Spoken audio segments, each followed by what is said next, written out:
Well, here we are this week in George. George is in the Cape of South Africa and at the Fancourt Resort. And we're coming to you with the Valerie and Frank show. So, Valerie, good to be in South Africa again? Yes, lovely here in South Africa. We had a question this week regarding Arnold Palmer's comments on grooves with all the action at Bay Hill this weekend. So Frank, what's your take on what Arnie had to say about the grooves in the USGA? Well, I think we're beating this subject to death, but I think it needs to be beaten to death. We need to get the rules changed. Arnold Palmer, I believe, said to Johnny Miller that he was very pleased that the groove rule has been changed, and that he's sure that for the professionals, it'll going to make it a little more difficult to get out of the rough. Well, that's okay, but unfortunately the rest of us are going to be suffering the consequences of this change, and I'm sure that Arnold Palmer would not like to see that happen because we're not causing the problem. So I hope that the USGA sees the light and adopts a local rule or something rather than make all of us suffer the consequences. Yeah, we played at the links at Fancourt yesterday and none of us were spinning the ball. The second question this week was an interesting one.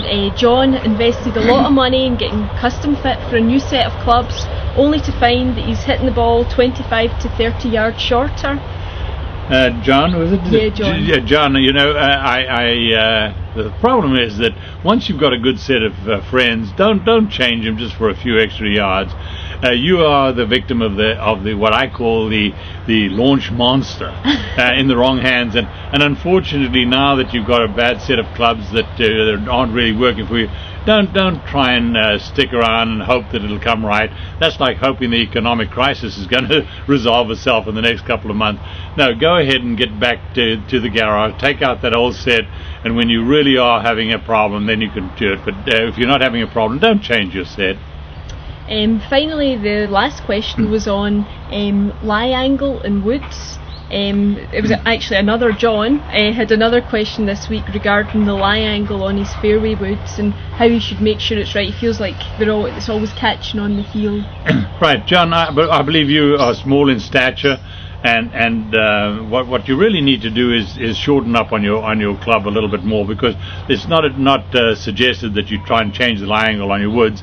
Obviously, change the lie angle on your irons. You can do that fairly effectively, but on the woods it'll damage the club. And for the low lofted clubs, the lie angle is not that important as long as you've got a radius on the sole of the club. So my suggestion is shorten up on the club if you want to. And speaking of shortening up on the club, we'll just quickly move on to rapid fire questions for Frank. One question you always recommend to people, Frank, to decrease the length of their driver for more accuracy. How does that affect the swing weight? Well, I do recommend that people work with shorter drivers, certainly. And it does affect for every inch that you shorten up on the driver, it changes the swing weight by about 6 points.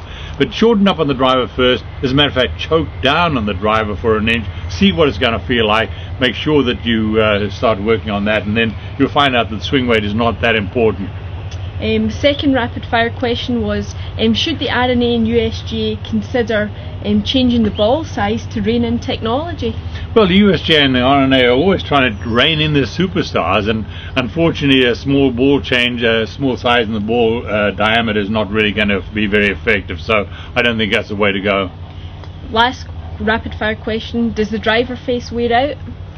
Driver faces really do eventually wear out, but I think for most of us we can hit 10,000 balls at 100 miles an hour clubhead speed before we'll see any effect. And use a credit card on the club. If you see any concavity in the club face, then it's time to change it, but I don't think you'll see that. Most of the problem is in us, not the club face. Well, that's all for this week. Next week we're going to be at the Masters. We've got a tough life. So we'll talk to you from there, and thanks for tuning in again this week to the Frank and Valerie show.